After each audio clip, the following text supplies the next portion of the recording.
the shore I stand alone. Ocean's whisper calls my name. Depth and longing in my soul, seeking more than just this game.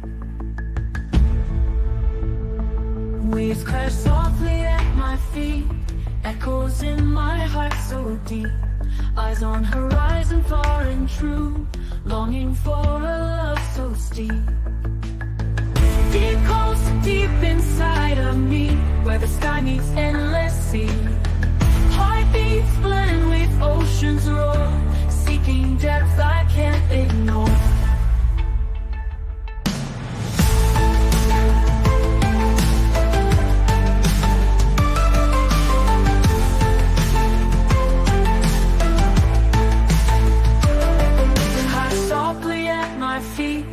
Echoes in my heart so deep, eyes on horizon far and true, longing for a love so steep. Deep calls to deep inside of me, where the sky meets endless sea.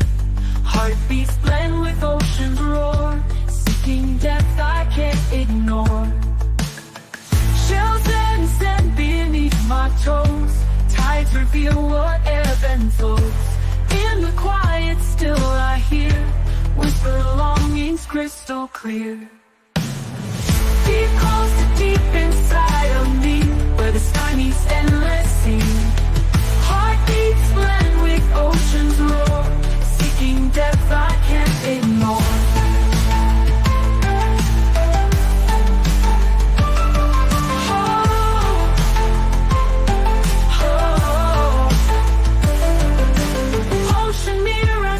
Desire, burning with a holy fire. Depth of love beyond all dreams, in the vastness it redeems.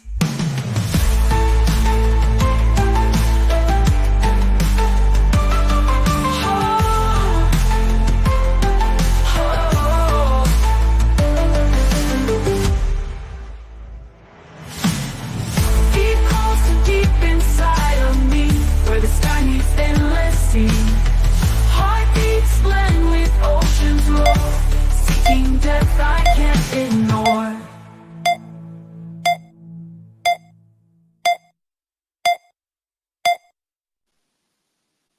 All right. Hey, everybody. Thanks for coming on a Saturday afternoon, joining us. This is When Deep Calls Deep, and here we every day seek to journey to dwell deeper with Yahweh in our walk. And today I have the honor of a good friend of mine. Nick Quient is decided to jump in because I've been trying to have a lot of more conversations with people that are from different denominational traditions and finding out really the places where as believers we agree and the things that the common spaces that we have that we can agree about. But I also want to we're going to talk about that, but I also want to go a little bit into a video that Nick posted. I put the link down in the description. And I would really encourage you to, when we're done, to definitely click over and watch that video talking about some of Nick's thoughts and reflections on what's happening in his part of the Baptist world over there. So I want to first explore what that is, and then Nick, talk about some of your thoughts and reflections. But first, let's start off. Tell everybody who doesn't know who you are. Who are you? And and just kind of we'll get started from there. Sure. Yeah. Am I coming through okay? I can hear you good. Does everybody else Okay. can hear me? Okay. Just making sure, because sometimes things get funky. Yeah, I'm Nick. I'm a pastor out here at the First Baptist Church of Palos Verdes, which, for those who don't know, is in greater Los Angeles, so kind of very close to the beach, up on a hill, so to speak. Went to Biola for undergrad, went to Fuller for seminary, and now I'm slowly working on a PhD in New Testament at an Australian theological college, or they call them colleges, it's a seminary. And husband to an amazing woman, father to a brilliant, wonderful, precocious little 4-year-old boy, and that's me in a nutshell. I try to do YouTube occasionally. I think I'm getting back on the train for that, or back on the ride for that. But yeah, that's me in a nutshell. Just a nerd, a pastor nerd, so to speak. All right. Yeah, I one of the things I love, and I've when I was started my whole spiritual journey to um basically like to figure out why my theology wasn't working and where it was clunking and misaligning with what I was reading in my Bible, is I took this very circuitous route and started watching in part of the process, early part of the process, started watching one particularly well-known YouTuber that I'm not going to go into because I don't want to, I just don't want to get into that. But I saw that Nick had posted a response to a video series that he was working on that I had been watching, and that is how I came across Nick initially.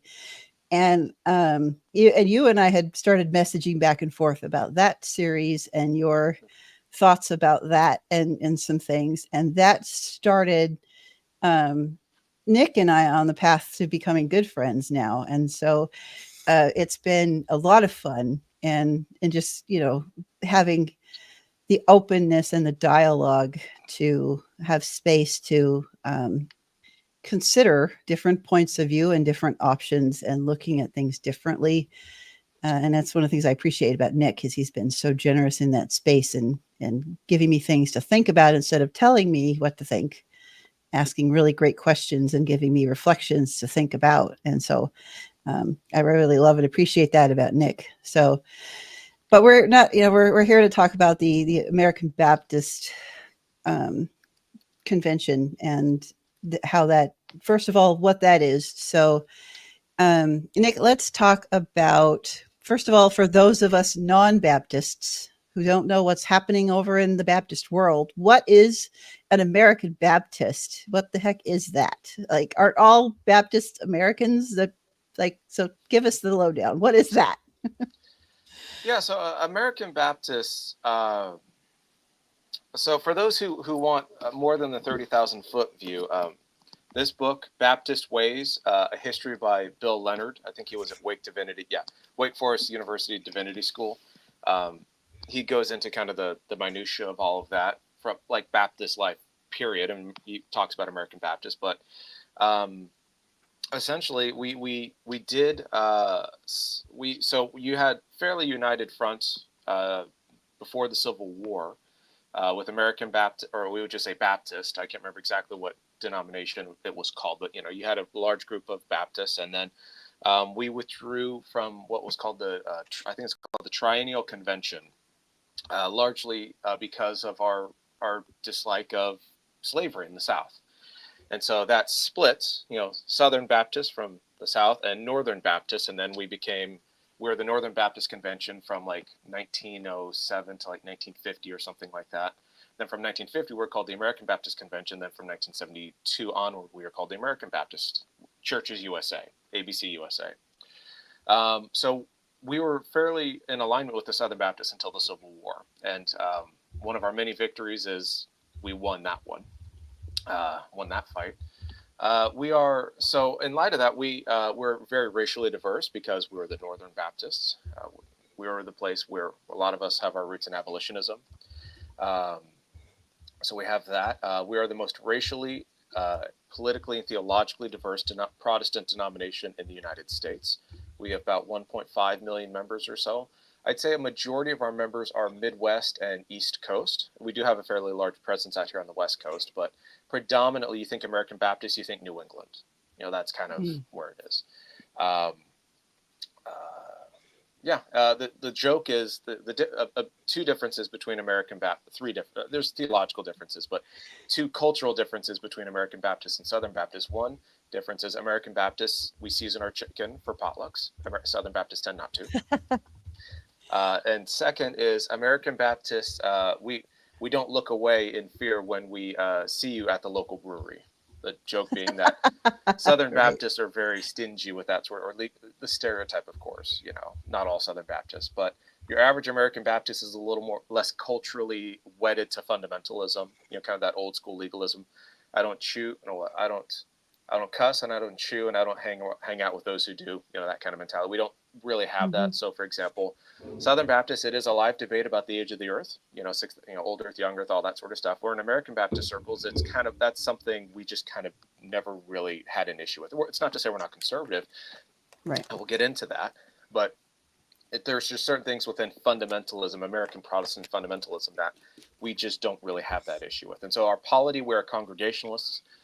We're very much autonomous. Each local church decides to affiliate with a region, and the regions are fairly broad and diverse. My region is called the American Baptist Churches of the Southwest, and I think we have a few taglines with that, and of Hawaii and Pacific or something like that. But we're on the shorthand, we're called ABCO Flash, basically Southern California. So basically think Los Angeles, San Diego, south, Hawaii, all of Arizona, and Las Vegas. And so that's our region, which is about 150 churches who voluntarily affiliate with the American Baptist Churches USA. And so, yeah, congregational, we tend to be fairly democratic in how we view things. So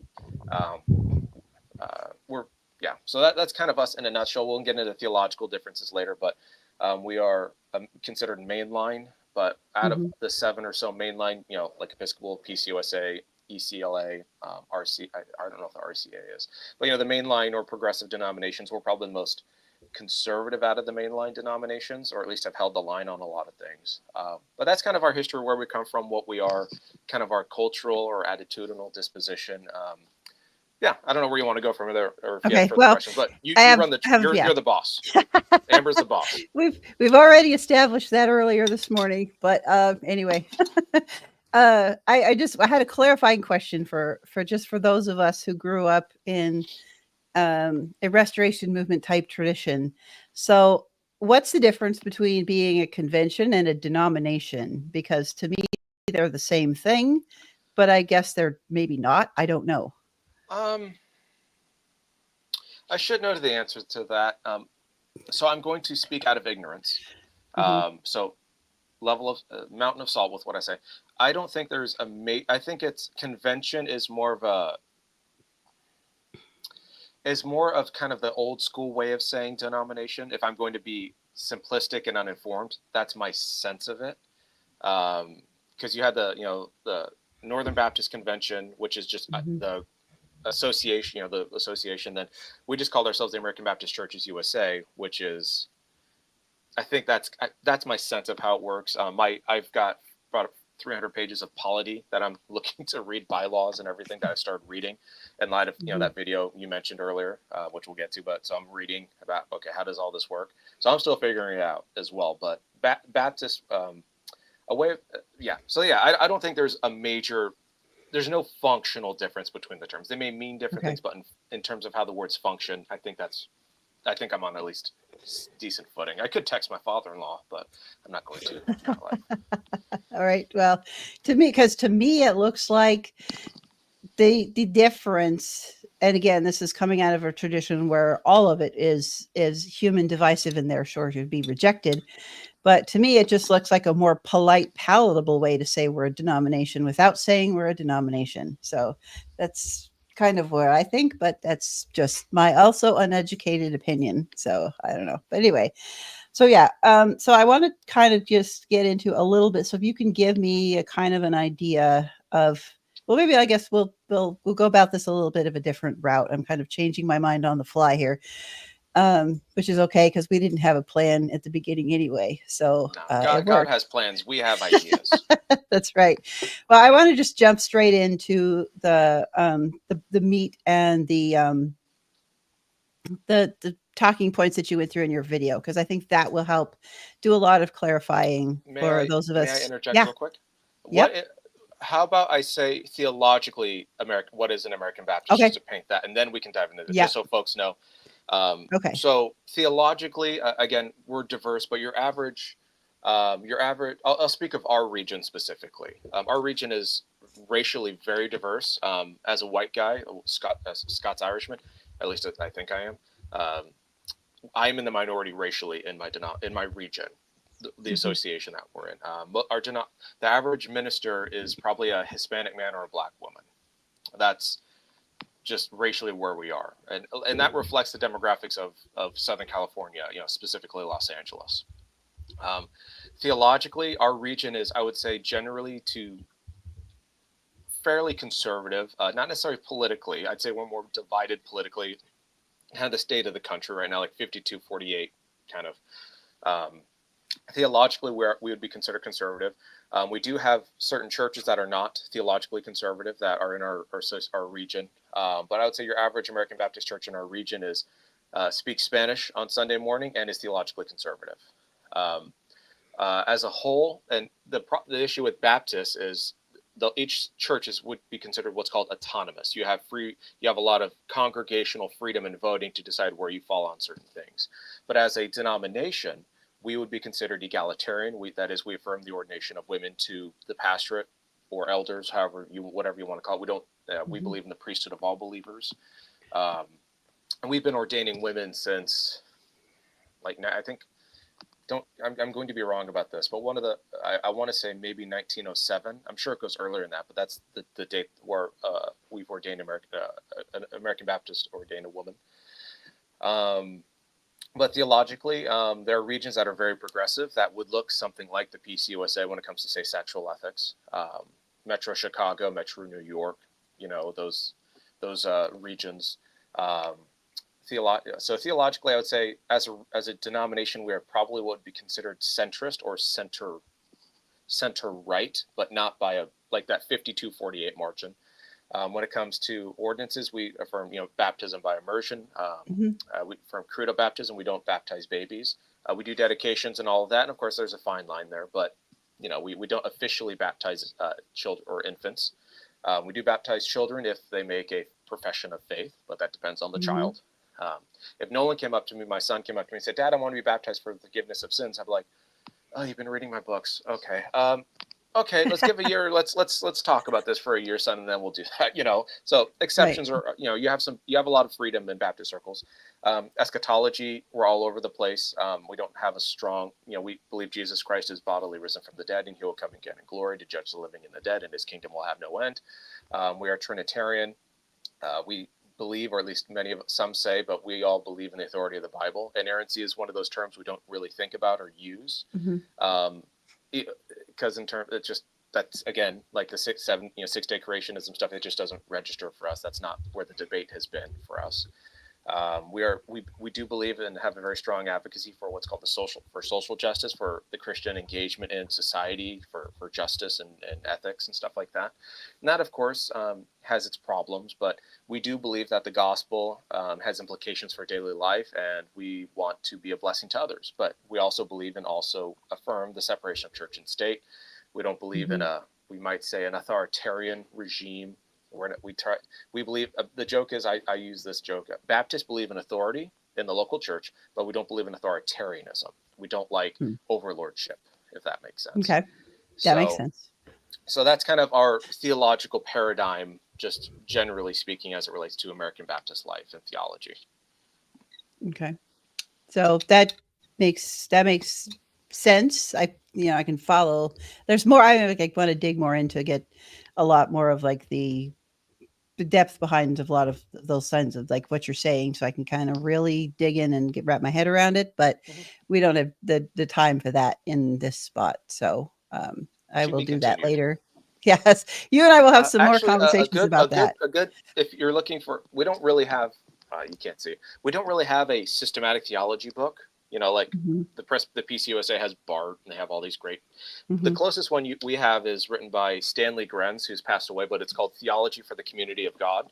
Very moderately, I would say evangelical moderate, not crazy, certainly not a liberal, but certainly not a fundamentalist. For those who kind of would look at it as, I think he was ordained American Baptist, or he's an ordained Baptist, egalitarian, very evangelical, very engaged, very insightful. So for those who are interested in kind of, if you want to read a 500-page book and all that, that'd be the one probably that best represents American Baptist theology and polity. He also wrote a smaller book, which I don't know where it is, but it's called The Baptist Congregation, which is very helpful, but it's 85 pages. It's real short, but it's a good read. Okay. But anyway, for those looking for books. Right. Well, I love that kind of thing, but right now my seminary reading load prohibits anything pretty much outside of that. Yeah, So, he didn't write in um, Hebrew, so in the niffles and niffles. right, we got the odes and yeah, all that stuff, and it's just crazy fun. But all right, so I think that I've got enough in my head to kind of transition into the video now, if you're okay with that. Sure. Um, I kind of went through and just pulled out some things and some points that I was fascinated by some things, but I think you're well, I wondering like where do you have a starting point, or do you want to just kind of go through the whole idea? Because you gave some thoughts about if maybe if you can, for those who haven't seen the video, just kind of summarize your thoughts before you get into the specific issues you were addressing and the letter that you sent to the um, the ABC. If you Oh, want to just kind of summarize the that video piece I sent up. first. Yeah. Yeah, on the video. Uh-huh. So yeah. The issue of LGBTQ Hmm. inclusion, ordination, daily life, all that sort of that whole thing. Right. And I'm not trying to be diminutive when I say that. It's there's so much Hmm. in that it's really just different. So on that question, um, we've had a basically a very contentious history in my denomination since the late '80s, early '90s. There's been a major push from the left on that. There's also, and it's not that the right's been unequally pushing back, but Hmm. so what happened was out of so in 1992, the American Baptist churches wrote a resolution that is official, and if I can't remember the exact phrase, but it's non-binding on the local church, but it states our convictions as a denomination. So it's one of those where it's like, again, we're the American Baptists are very reticent to enforce or be authoritarian, which is Hmm. helpful in many ways, but in some instances it's like, I'm not sure what the point of a strongly worded letter is if it doesn't have any, substance or function to it. But so we wrote that, and among other things, that the practice of homosexuality is incompatible with Christian teaching, and that's kind Hmm. of the official statement of the American Baptist Churches USA, and that was written in 1992. And then in 1993, the Association of Welcoming and Affirming Baptist, or AWAB as it's called, Hmm. Baptist Love acronyms and all that. AWAB was formed Hmm. basically after that in response, and it was formed by American Baptists, but it has never been officially partnered with American Baptists. It's never been affirmed by the denomination. Certain regions, of course, love them. Certain regions don't, but it's never been an official partner with us as a ministry or anything like that. And so, but they've been using partnership language for an extended period of time as it relates to us, and also we've had some of our seminaries endorse them, and we have 10 American Baptist affiliated seminaries. I'd say about Hmm. 2 out of the 10 are Orthodox, and I mean Orthodox in the generous sense of the term, broadly evangelical, broadly faithful, all that. I can't speak to a few of them, but the ones that are most loud are very very upfront with their left-ish views on that. Hmm. Um, and so 10 executive ministers of out of 32 sent basically a letter to the general secretary and the president of the denomination, basically saying, hey, we're not okay with this. We're not okay with AWeb using Hmm. partnership language, or kind of what I would say, and this is my interpretation of it, having not read the letter because it's not been posted officially by anyone, although it's been leaked, which I also don't particularly find helpful. Um, Basically, we're not okay with this. And so American Baptist Churches USA basically asked, we're reevaluating the use of partnership language, period, which I'm like, that's fair. And basically asked, stop with the partnership language, because this is not something our denomination uniquely affirms, at least in an official capacity. And so that's done. And then I responded to 2 articles out of Baptist News Global, or Baptist Global News. No, Hmm. it's going to drive me nuts. Let me see. Baptist, because I hate it when people get my stuff wrong. I hate it when I get other stuff. Baptist News Global. That's it. BNG. Okay. Yeah. Um, 2 articles on it. One was kind of a breakdown of the event, and then the second article was an analysis, was a largely impartial or largely very partial analysis of the event from someone on the American Baptist left. And so my video basically tried to break those two things down and to try and basically be like, hey, this is a thing we need to start dealing with. If we're going to be a progressive denomination on this, then fine. My church is probably very content to leave. But we can't just basically sit on the sidelines anymore, left or right, because Right. in my eyes, the left is moving very quickly, and the right is basically, why is this train coming at us so fast? It's like, either get out of the way or stand up to it. We don't have. So that's kind of the general Right. issue at play, if that makes sense. Right. And that it just, and I think in a broader context of social engagement in general, that tends to be the American church, not just American Baptists, but American church's approach.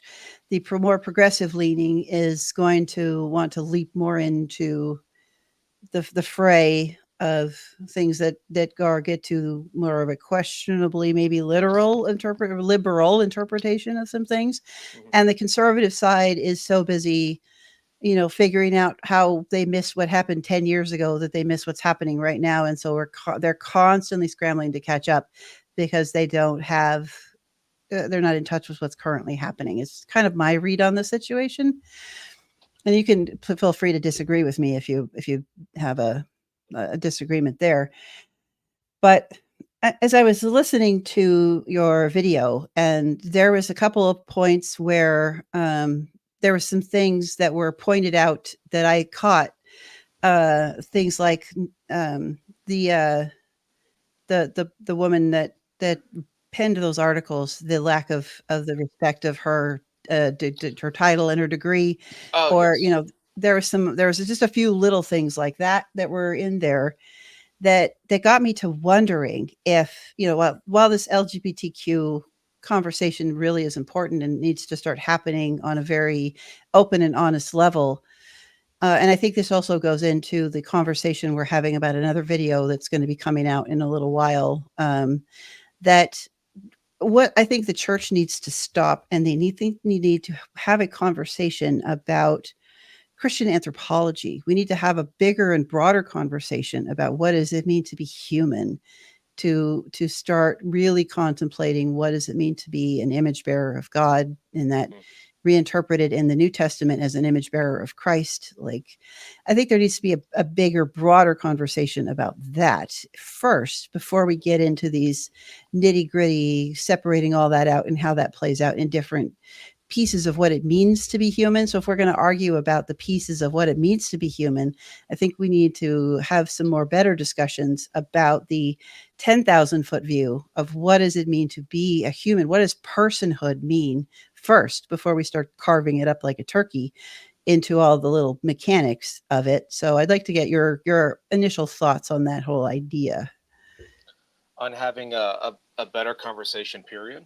Yeah, better conversation, and starting with the bigger, broader definition of personhood, then getting into the specifics of how that applies in sexuality and gender and, all those pieces of Christian anthropology.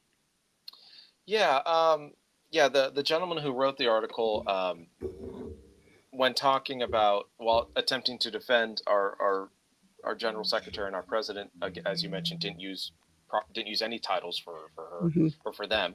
I may not agree with that. I don't know what they believe on this question. I assume I don't know, but I also believe in using titles. So if she's Reverend Doctor, then she's Reverend Doctor, regardless of how I feel about her theology or politics. So there's always that kind of issue with progressives who have no problem speaking a certain way about people and then realizing, oh, maybe we're not as far along as we think we are. But so the question, so the Baptist view of anthropology is very, I would say, virtually identical to just there's the Christian view of anthropology, and then it gets teased out in different ways. But your average Christian doesn't know what it means to be human. They haven't thought about it a whole lot. They haven't thought about what it means to be embodied, to be to have a mind, to have experiences, to engage in that way. If we look at Genesis and we look at how the authors of Scripture use Genesis, Adam and Eve are seen idyllically, and they're idealized, but they're also Hmm. seen as utterly dependent upon God. That is, the tree of life is something that has to be feasted upon, as we would normally eat for sustainment. So I wouldn't say we were created immortal. I think we were um, immortalized. As long as you eat the fruit, you are in covenant with Yahweh. You are engaged in the right way that Yahweh would have you act. Hmm. Both are given shared dominion over creation, not each other. So there's an issue there as well when it comes to how human beings ought to relate to one another. Adam's response when he sees Eve formed from his side, not his rib. I don't know, my Hebrew is rusty, but I know Salah doesn't refer to a physical rib Right. most of the time. It refers to the side of the temple, or the Solomonic temple, or the side of God's holy mountain, which tells us, I think, if we're looking at what it means to be human, it means, and Robert Gagnon used this phrase a while back, so I'm stealing it from him, is that human beings are sacred architecture, that we were Hmm. created by God, designed by God, Right. fashioned by God. Well, it's like the joke is God's got dirt under his fingernails for making us, and so God Right. enjoyed that process. So that's what it means to be an image bearer. That wherever you go, you take the DNA of God with you, in the sense of God's creative handiwork, His power, His love.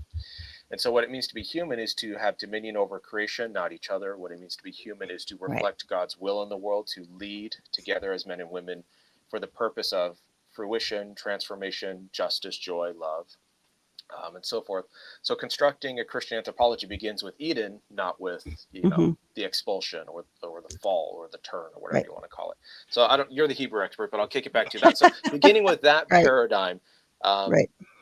Begins the process, I think, of helping us view this not as a debate, but as if you Hmm. start off wrong, you're not going to, you're walking 100 miles, you're 1 degree off, you will end up in a completely different Hmm. place. And that's kind of how Right. Christian anthropology is. Right. Well, I think that there's this is where one of my big gripes with Christian culture as it is right now is that there's still this idea, and people argue that we don't really need to be that familiar and steeped in the Old Testament, and because we have the New Testament and Jesus came to fulfill the law, so we don't need to know it anymore, we don't need to follow it anymore, we don't need to be aware of it anymore.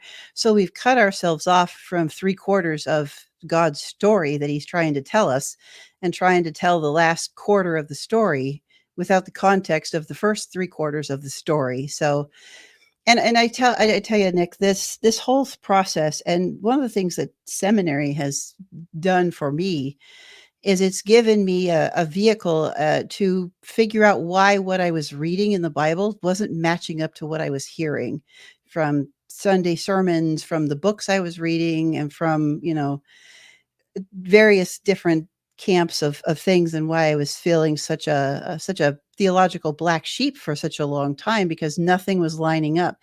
And then I stumbled into intertextuality, literary canonical view of scholarship, and it blew my mind. And it has completely rewritten a lot of my methodology, and not because I'm like, "Oh, this is amazing, I'm going to do it this way." It was more of a, wow, I actually was right. My perspective, my point of view, the way I was reading the Bible was right in the first place.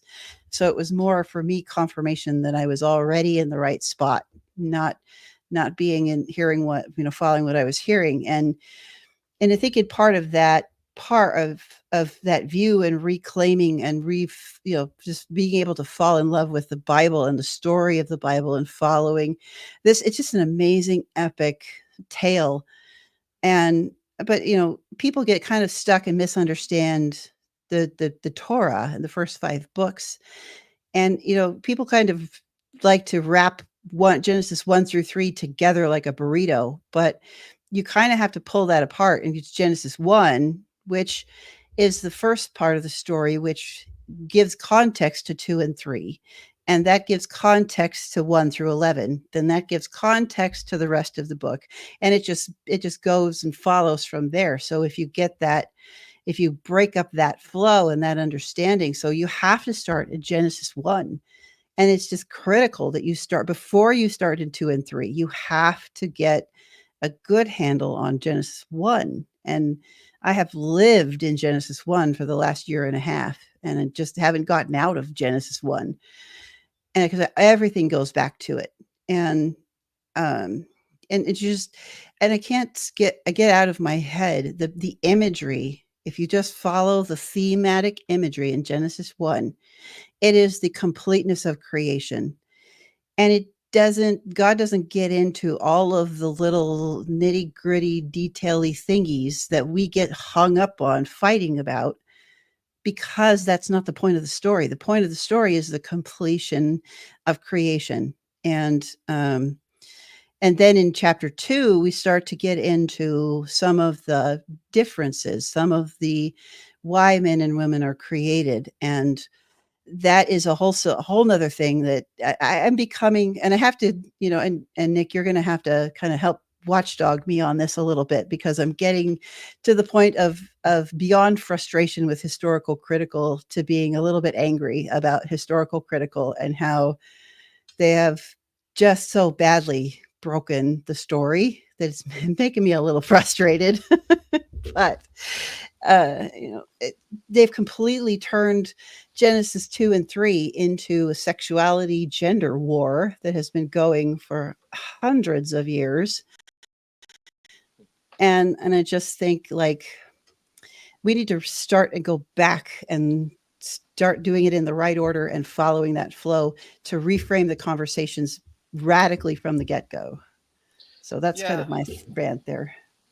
Yeah, and I think having a Christian anthropology that that that centralizes what God is doing, what is the purpose of creation or humankind, what do they do together.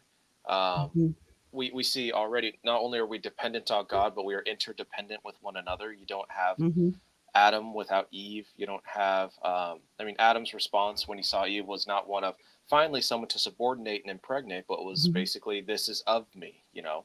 Yeah. And there's a running joke is, how did Adam know this was the one for him? It's like, well, because he looked at the animals and said, can't get with that, you know, and all that sort of stuff, you know? Mm-hmm. And that's why, and part of the reason why, and there's some evidence of this where God brings the animals to him to name, you know, he kind of sees all that and Mm-hmm. he's like, this is creature, but not like me, creature, not like me, Mm-hmm. creature, not like me. And that's Mm-hmm. why bone of my bone, flesh of my flesh is such a proclamation of partnership, of this sense of, this is my, this is, I think if you translate it woodly, it's something like strength and correspondence to me. You know, this is similar to me, but not me. This is different, but similar, but not. And it's the Mm-hmm. Hebrew wordplay, if I remember correctly, is very playful with it almost. But the underlying term is not a subordinate, but one of someone who is a Mm-hmm. strength and corresponds. This person corresponds to you. You know, you might think of it as, Right. if you remove the pagan association, you might think of it as yin and yang. You know, that sort of Yeah. association. Um, Mm-hmm. and so what that shows us is that God's creative power is seen and fully magnified when Adam and Eve are brought together as one, when the sacred architecture is constructed fully. And if we take the sacred architecture motif very strongly and apply it to, say, and this is where the Baptist in me comes out, apply it to the priesthood of all believers, that Mm-hmm. Adam and Eve are functionally representing God. That's what priests do. And so there's a priestly functional element to that.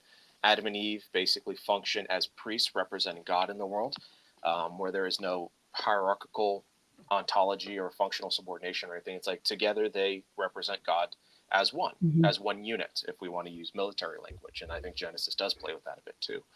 And so Mm-hmm. having that kind of Christian anthropology helps us then look at bigger questions of, okay, is this part of how God envisioned his world? Or is this a byproduct of the incursion of death, of shame, of sin, of guilt, of impurity, injustice, and so on and so forth? And if you begin with that, then you can see the current debate on sexual ethics in the church is, well, far removed from a lot of the text. It's not just about going Mm-hmm. to, say, Romans 1 or 1 Corinthians 6 or other texts like that, or even Leviticus. It's about looking at God's construct of the world is meant to reflect not only his love, but his power, but also his creativity. That when God made the world, God didn't just goof around. He was intentional with what he did. And so getting that right is not just, it's, I'll say it this way. You can understand isolated biblical texts just fine, but those isolated biblical texts must be fitted within a larger narrative or paradigm. And once you put Genesis 1 through 3 in there, and you see all of this other stuff, it seems to be that was God's intention for creation, um, and that even and in light of that, the brokenness that comes from the fall is something to be repaired, not exploited or celebrated. If that makes Yeah, sense. And I see that makes Jamie being sense. Jamie. You're too smart. You're too smart. I got him right there. Yeah, so I'm going to pull that up.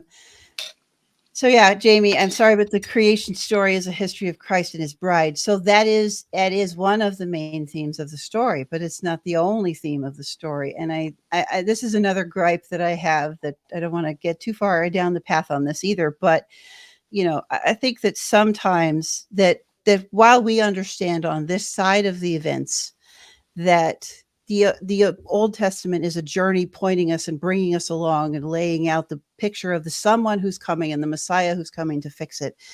I think sometimes we get overly excited about making all of these tiny connections of everything has to be a reference to Jesus. We get to playing Where's Waldo with Jesus in the Old Testament, and it drives me insane when people do that we'd miss the beauty the storyteller is trying to tell us. So each of these books is a flow of a series of storytellers that are guided by the master storyteller, putting together the most epic, beautiful story ever in history that will ever be and ever has been.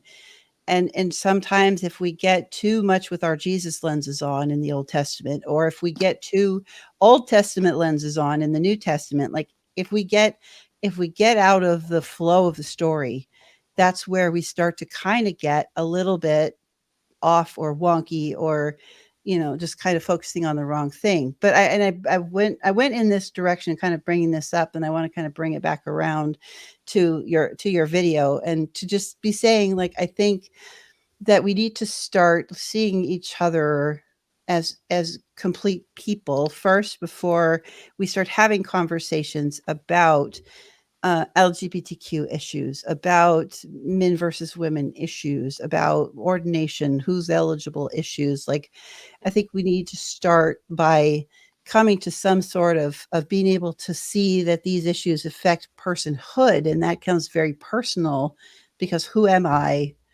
as a person? Am I as an image bearer of God? Who am I as a participant in the image of Christ? Like, what does all that mean? And those are very personal and emotional conversations. And I think we start from the emotional end, and we don't start with the unifying fact of we are created in completeness together in community above where. And that's one of the things my favorite Pauline idea is that destruction of the only label that matters is Christ, because the rest of those labels really don't matter.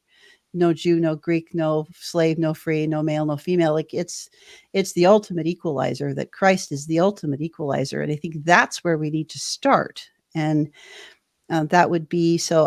I just want to, like, preface the rest of the conversation that I think is where we should be starting, and not jumping into hotbed emotional issues before we start with the completion of the whole, as the contextual framework that we were working from. So, um,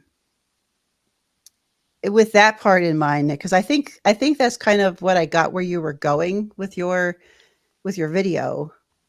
That's kind of what we need to be doing. So, talk a little bit more about this conversation, and how should, as the church, now, as an in-house discussion. Okay, this is where I'm kind of focusing on, as an in-house discussion, talking about ordination and people who are LGBTQ. Should we be affirming of that or not? And not as engaging with apologetically to the outside the church community, but this is an inside the body conversation. um, Kind of talk to me some more about that, because I really liked the way you laid a lot of those thoughts out in the video, but I'd just like to kind of have you tease that out some more about your thoughts there, and what the ABC is maybe falling short, and some ideas, like, how can that conversation be going better, more, you know? So generally, and this is not to speak of every single advocate, Hmm. it's to speak Right. generally. So the rule is if the shoe doesn't fit, don't wear it and stomp around in the comment section, so to speak. Um, Right. but the average kind of understanding of this debate from the mainline left or the progressive left or what have you on the question of LGBTQ inclusion, ordination, Hmm. on and so forth is generally boils down to one argument I call, and it's pejorative when I say it this way, but it's intentionally trying to. I want to provoke a response so we can have a better conversation. I call it a chronological supremacy, or it's a chronologically Hmm. supremacist idea, and that is to say that um, there is this tendency among the mainline left to basically view such ideas as antiquated, outdated, old, um, and kind of the wrong side of history sort of model or motif. And had that said to me in person before from other ministers. I've heard it used behind pulpits. I've heard it all over the place, and that's kind of one of the main issues that we see. And already my initial thought in response to that is, well, that again, the abolition of slavery, I believe, was written into Scripture. I don't think this is something we came up with in the 1800s in response to the South.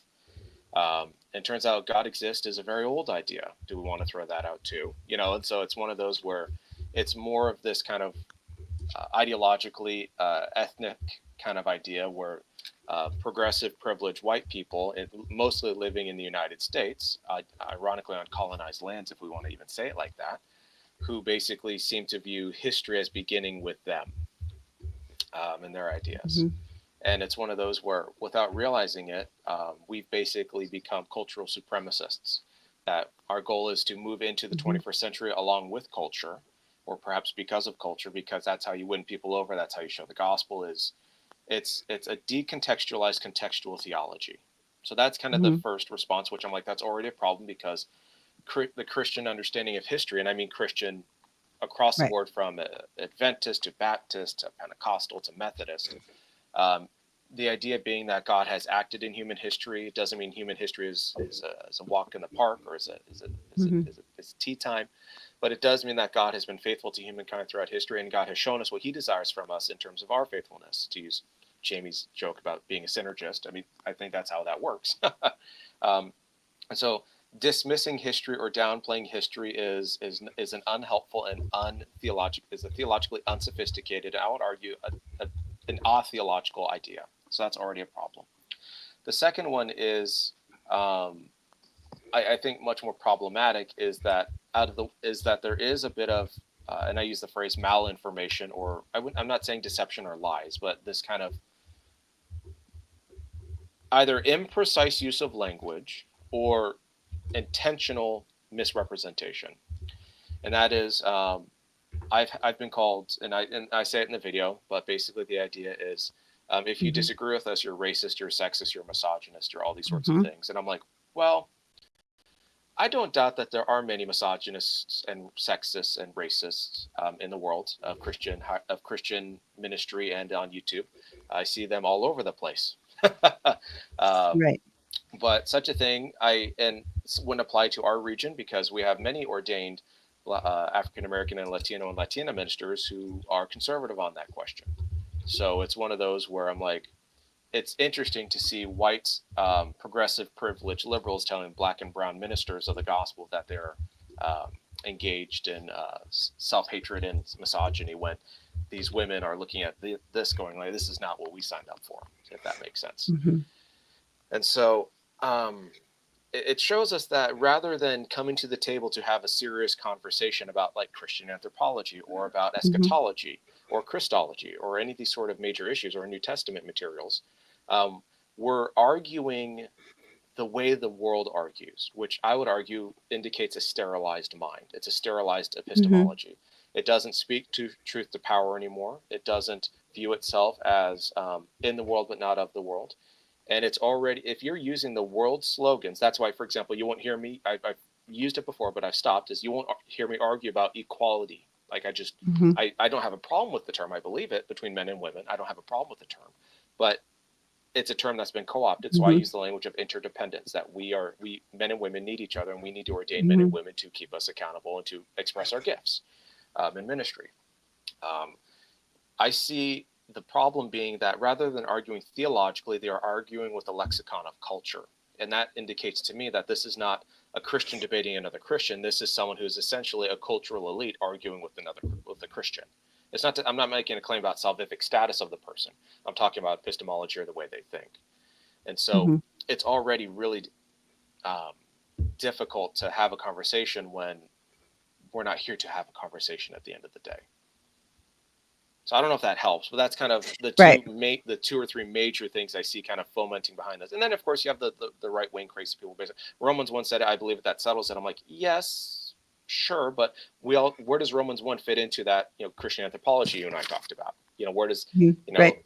a prohibition text without a context is not particularly helpful, as you and I know about passages on Right. women. It's like just citing them doesn't solve anything. You need to explain them to me, so. Right. Well, and I think too, and I mean, I really want to hear your thoughts about this because I've kind of been thinking about this, and I've heard a couple people say it before, and the first time I kind of was like, "Ugh," but now as the more I think about it, yeah, I don't wholeheartedly agree with it, but I think there is some thought in it that is helpful. But again, so uh, that in um, in context to some of these conversations, sorry, I got distracted by the chat. That Christians that we are, as we have, I think, starting to wake up that we are the frog in the water culturally. That in response to what's happening outside of the church culturally, and what I don't want to get into all of that really right now, but we are so defensive to want to be seen as nice or as loving that we are pulling away from important conversations because nobody wants to sound like a racist. Nobody wants to sound hateful. Nobody wants to sound, make Jesus look bad by taking a biblical stance on something. And so I think we've gotten ourselves painted into a corner where we can't even have good conversations in house anymore because we're so sensitive to sounding bad to the world that we can't sit down and have honest conversations about what this means biblically, what this means, to stand in God's truth, regardless of how it looks to the world. So I'd like to get kind of your thoughts on that.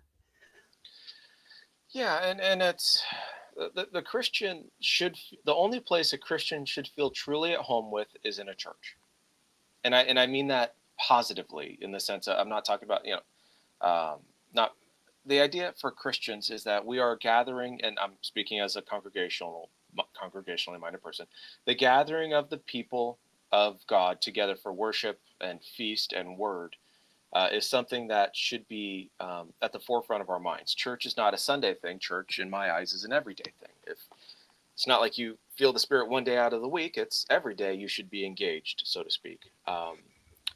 And so I think I think a lot of what I see going on is an overly deferential view to culture. When I think Mm-hmm. if we read Revelation, if you look at the early Christians, I'll present it this way. If you look at John, Paul, James, Peter, Jesus, Mm-hmm. none of them had any voting rights. They had no cultural power, really. They had they didn't have a congressperson they could appeal to. They didn't have really any of Mm-hmm. that sort of stuff.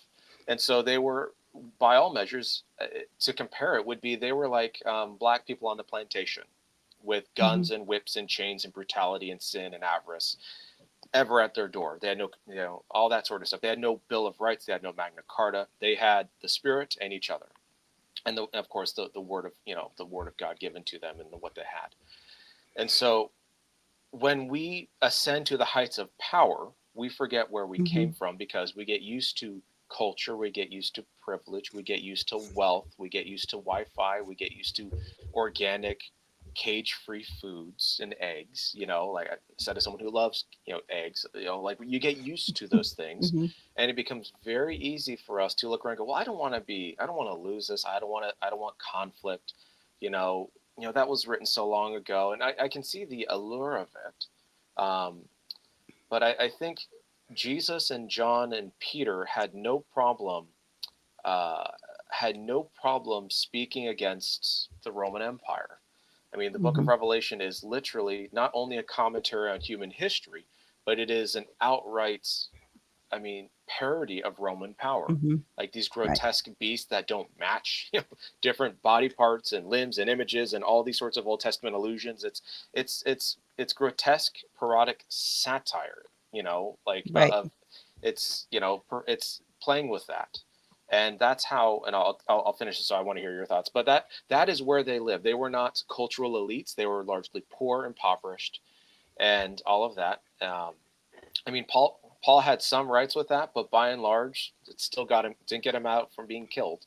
Um, and so I Hmm. think Christians need to recognize that the world has no love for you. So why seek and try to sanctify something that doesn't love you? Rather, you are to be salt and light. And salt, when it's put on food, preserves. And when it's put on an open wound, it cleanses and stings. And hopefully, it Hmm. heals and brings people closer. And so I think for the Christian, we have lost that willingness to have a steel spine with the world, but also recognize that God's love is not just for us, and we are to extend that everywhere, not through coercion or force or Hmm. authoritarianism, but through Jesus, just the giving of Jesus's word to everyone. So it's hard. It's very difficult, Right. and I'm not sure what the solution or the formula is, but that's at least the vision I see.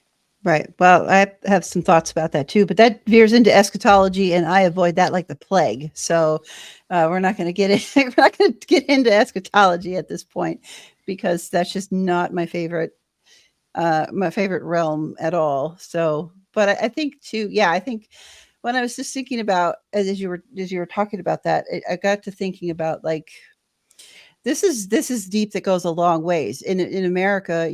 We've got the whole not only born out of rebellion, but this entitlement that has um, given permission to treat others as lesser and to take things that aren't ours because we just think that they are, and have used very terrible theology like manifest destiny and Jim Crow and slavery and uh, all kinds of atrocities that have been done in the name of bad theology. And but that goes back even further, the claiming of the Americas in the first place, the claiming of Australia in the first place. I mean, this goes back.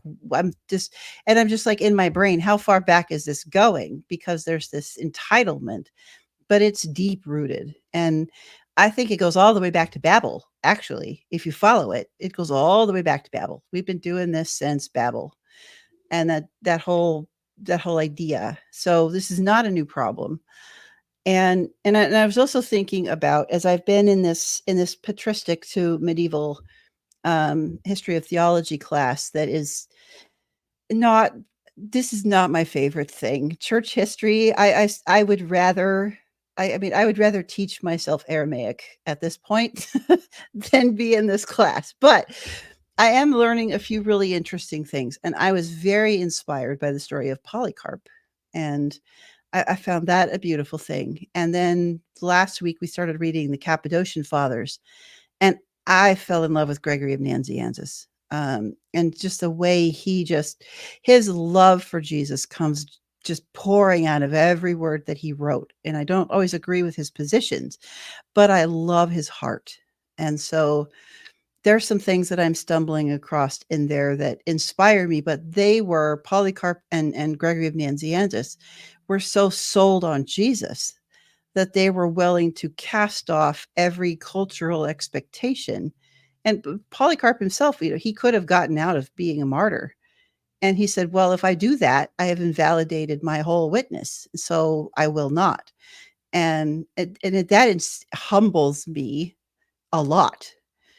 And I think there needs to be a lot of hard reflection on, I think you're right, how saturated we are with being of the world instead of just being in the world. Like our identity hasn't fully at some point as believers as a collective. Okay, this is not an individual condemnation on anyone, but as a collective, as a church, we have forgotten who our first love is. Going back to Revelation, we have, and it makes me, every time I read those letters to the churches, I always wonder. And I asked a couple of the pastors of the staff in my church, which letter do you think Paul would, or that's John the Seer would have delivered to our church? Which of those letters? And nobody had a good answer for me. Nobody wanted to answer that question. But it makes me wonder, as the American church, which of those letters in Revelation are we getting?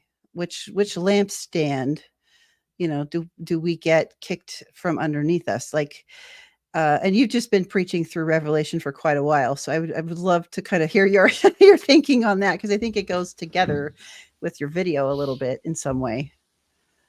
Yeah, it's. I think, I think the United States would probably get all 7 letters. uh, Mhm. I think my fear is, for my denomination, is having the lampstand taken away and given to another. Of course, I think there are many faithful people in my denomination, my region, that would continue. I have no plans on leaving. I'm not. Mhm. I've got nowhere else to go, so I'm going to stay here. But I think part of the mark is, if you're faithful and you are seeking to honor God, honor your congregation, honor others, honor your family, bring glory to King Jesus, then I don't have to worry about getting a letter, so to Right. speak. And so I think for me, um, it should force us to remain humble, but it should force us to go back to the text and be like, you know what? Maybe there was something to all these old stories beyond what resolution Mhm. was written in 1992. Maybe what Jesus and Paul and Moses said 2,000 years ago and beyond, is of eternal value to us. And maybe instead of worrying about what the world thinks, maybe we should recapture what the psalmist says: there's no fear of God before them. It's like, maybe that should scare you. Mhm. And Yeah. that I know it scares me. Like, it's like Right. I don't take that Right. lightly. What? And I like me being me. I go back to the prophets and the prophetic warnings, Mm-hmm. and Isaiah, Jeremiah, Ezekiel. Like Ezekiel, right now, to me, culturally, is screaming so loud. Ezekiel's rebuke of Israel, just to me, you can just lay it over Americans' culture right now, and it would line up, sadly, well, I think. And so I think there's a lot that we need to pay attention to when you understanding the prophets and understanding their warnings, because I think they apply. I don't think they go away.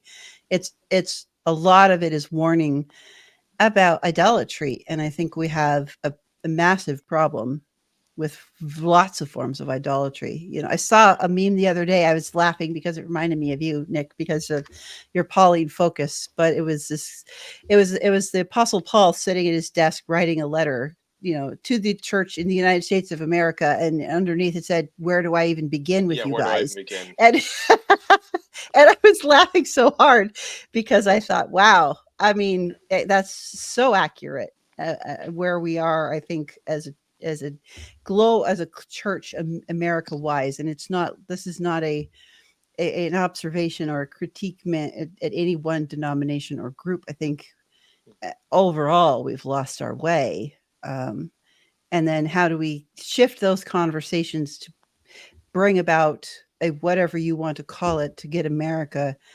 churches to not be in the position where we're going to be receiving several letters of revelation uh, before this is all over. Like, at what point do we start listening to those letters in Revelation and get our act together? Well, and or until it's too late. Like we're Mhm. seeing, and I don't say this with joy or discontent. It's just what it is. We're seeing the decline of the West, and Mhm. I, for one, am like, well, okay. I mean, God's church will stand. The Spirit of God is stirring people in South America, Asia, Mhm. Africa, and so your average Christian won't look like me in 50 years. It'll Right. look like an African woman, leading in the charge for the gospel, and so if you make it about yourself and your church and your witness to the community, or your wokeness or your view of history or what have you, then it's like, that's why I get real uncomfortable when I see people say your ministry, and Hmm. naming people after, Steve Lawson Ministries or John MacArthur Ministries. I know they're not named that, but you know what I mean. That kind of, Right. I'm like, it's God's ministry, and you are burdened with doing the things He's told you to do. It's not your ministry; it's your gift. Right. Now go use your gift. And I know what they mean by it, but I think there's that commercialization, that corporatism that plays Right. a part in that as well. But at the end of the day, I think my denomination and other denominations will have to wrestle with this. We'll need to go back to Scripture, and see what Scripture says. There have been a lot of books that have come out arguing for progressivism, and with few exception, most of them are not good, like just academically not good. I've read the new Hayes book, "A Wideness in God's Mercy." I've read that one, and it's how do I say it politely? It's written by biblical scholars without any seeming awareness or knowledge of systematic theology and biblical theology. Hmm.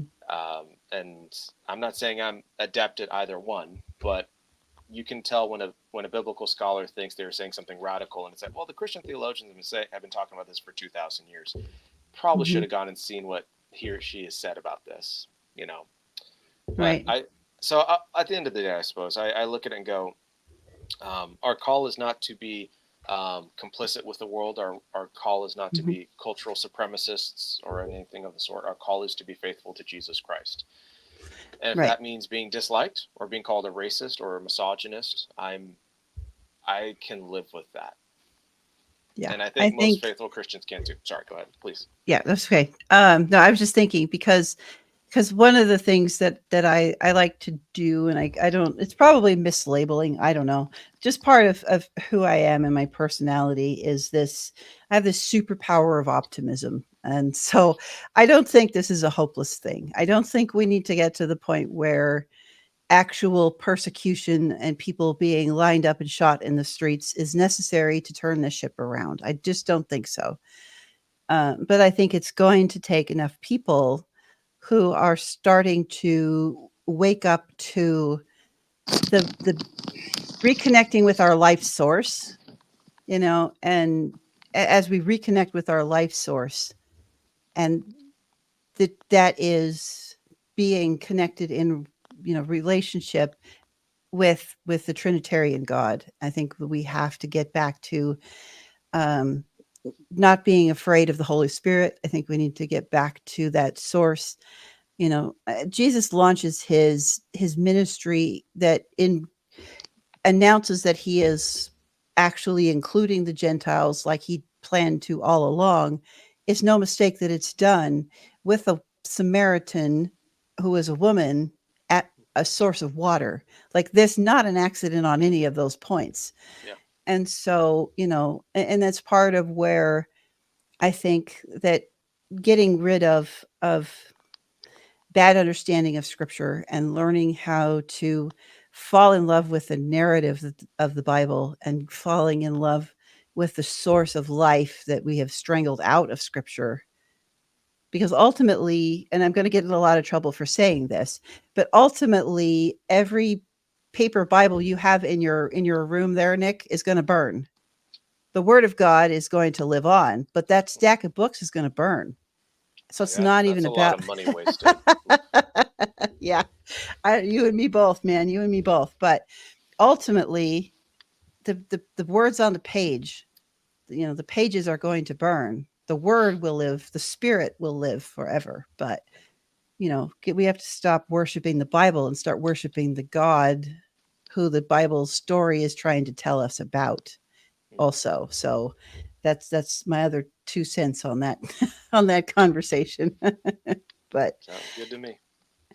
all right. So we've at this for a little over an hour now. So we'll just go ahead and wrap up. And unless there's one final thing that you want to say about in regards to the stuff you covered in your video, if there's something we missed that we didn't get to that you want to point out, I'll give you a chance to do that first. No, just thank you for having me on. Thank you for your encouragement. I am not an optimist. I don't think I'm a pessimist, but I'm certainly not an optimist.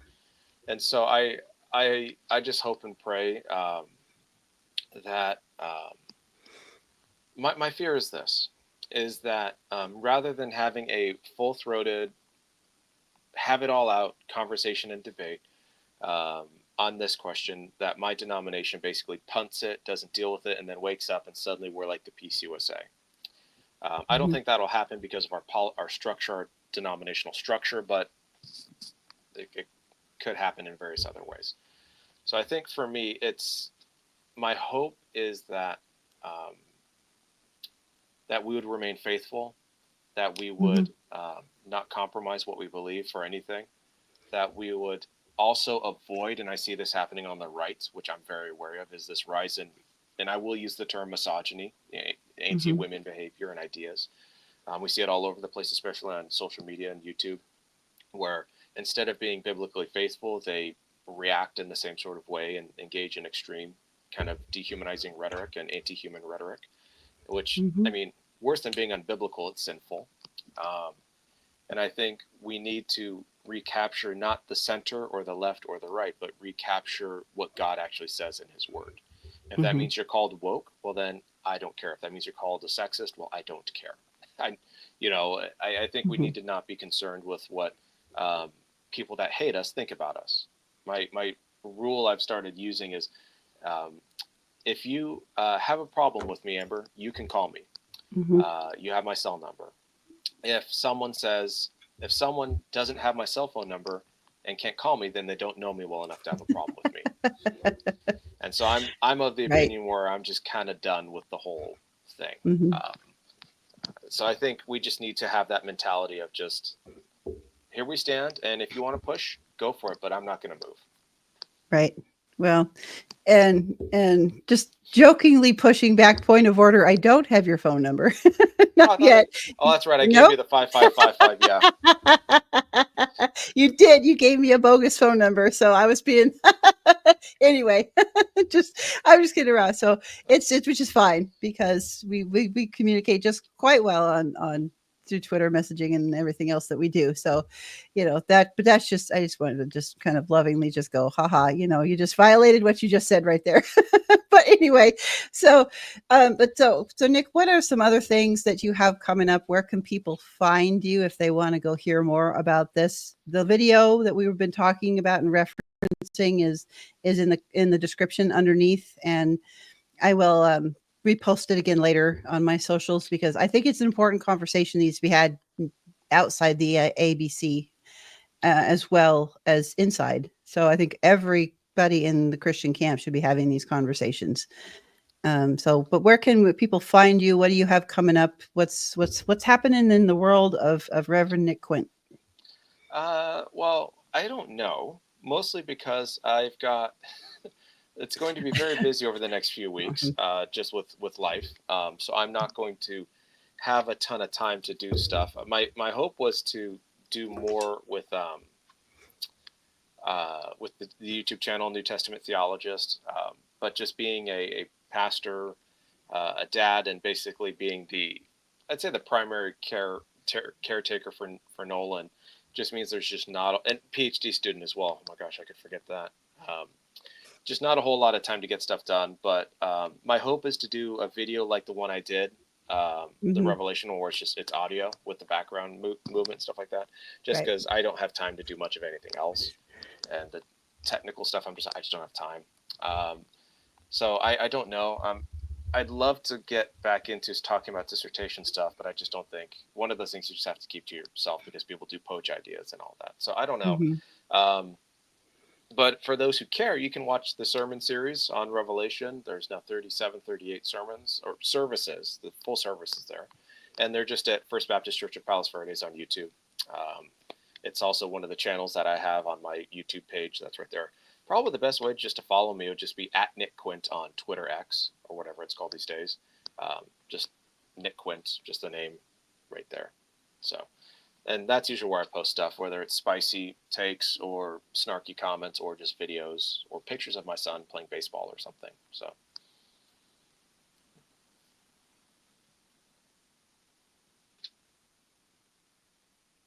Did you freeze, Amber?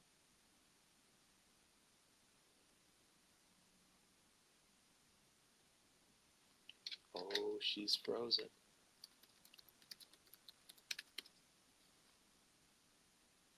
Ooh, I'm gonna have to take care. I'm gonna take over the stream now. All right, so Jesus is everywhere in the Old Testament. He's actually found in those Levitical laws. Or apparently, what I said, David, was so. Oh, it's just me. What do I do? Okay, let's see. Oh, what should I do? What should I do?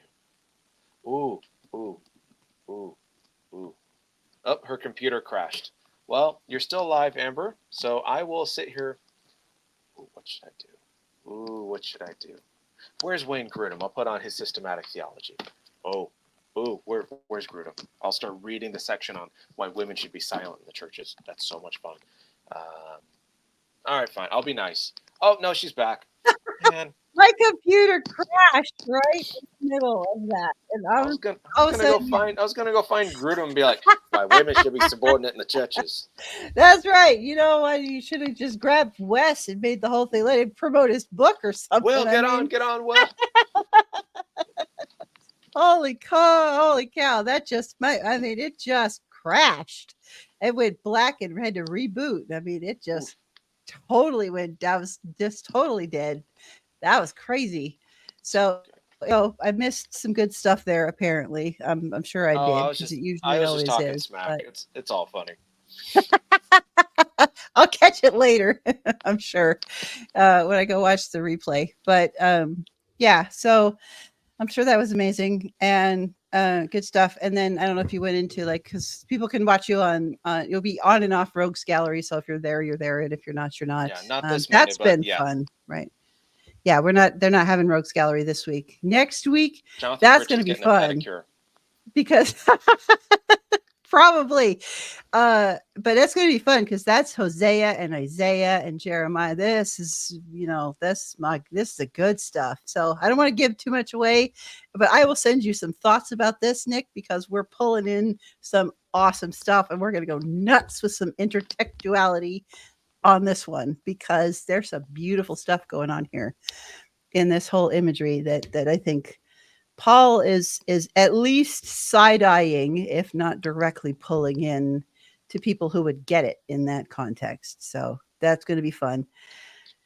And then, you are definitely always welcome to come join me here and we'll just, pontificate about whatever, pondering about life and having conversations about things that matter to us. So and that's some things I appreciate. Being able to do that with you because it's so much fun for me. And so on my channel, we've got some stuff coming out. Nick is going to join me, and I think that we've wrangled Derek Beeler in, and we are trying to rope Will Hess in, but maybe if we promise him 5 minutes to just completely plug his book, that'll convince him to come in the conversation. But we're going to be having a conversation, the bigger conversations about some of these gender issues and how we should be having those conversations. So that should be fun and controversial and get us in lots of trouble. And then I've got a video or two that I want to do on. I did a study for OTBT on shame in Genesis and how that plays out in the prophets. And that was shocking. And it's only stage one of it because I want to go back and do it again and then probably do it again because there's so much there that I want to, but I want to go through and just talk about what I found as regards to shame and in the Old Testament, like in the prophets and how that ties back to Genesis, because it is amazing. And then I'm going to be putting one out that will go with that, going back and looking at Isaiah and how he uses salvation, because I'm just at the very beginning of this, but there is something that is weirdly tied together by Isaiah between healing and salvation. And so I really I'm going to go dig that out and figure that out, because it's no accident. When Jesus looks at the man who was lowered in front of him, the first thing he says was, "Your sins are forgiven." And I've always wondered about why and never been happy with people's answers to that question, and I think that the answer is in Isaiah. And because we don't understand Isaiah, so you and I, Nick, are going to be having some conversations about salvation and what that actually is, because I think we missed something when we missed it in Isaiah. So, Okay. so be prepared for that. There's going to be some good stuff. I think my mind's already been blown, and I just started like last week. So some real good stuff there. And then I'm toying with the idea of of maybe doing a couple of videos for Advent, looking at from a literary canonical view, this how the coming Messiah looks with the prophet, priest, king who does only what Yahweh can do, that the prophets are saying they're saying is coming, and how we miss it, and how it was so. Because I think a lot of people dunk on the Pharisees in Israel for not getting that Jesus was the Messiah, but I think I want to use that to kind of talk more about that conversation and how it's the exact same reasons that we miss it. And so, we need to kind of give people a little bit of slack, because it's obvious, but it's so obvious that it's impossible. So that's kind of where I'm going to be going. So that's some things that I've got coming out over here. And then just trying to keep up with my seminary load, and 800 level classes are hard. They really are. And so I'm like, they doubled down last year. Now I'm just terrified next year I have to do the thesis process, so I may disappear in a coma of thesis writing for especially. I remember those. Yeah, and then I have started having a dialogue with a PhD program, so I'm very excited about that too. So I've got my eye on. I don't want to let the cat out of the bag yet, but somebody recommended a very good program with some very good people, and I'm in conversation with them at this point. So that'll be fun. Anyway, but I want to thank everybody. It's an hour and 21 into this, and I know all of us have other things that we want to go on and do today. And Nick needs to go spend some time with that beautiful family of his. I'm a huge fan of Nolan, by the way. I just love the background Nolan noise. I love it. It makes me smile every time. I'm a huge fan of Nolan. So, but anyway, everybody, thank you for coming. I appreciate it. And just remember every day, I think the important takeaway from every conversation is, how is this conversations that we're having bring us into a deeper relationship with each other, and more importantly with God, and that we have to take that. It's a journey. Dwelling deeply with God and with each other is a journey, and it shouldn't be something that we try to do quickly, or that we're in this for the long haul. So that's really kind of where we need to be. And so go be blessed, and keep journeying and keep striving. So have a good one. All right.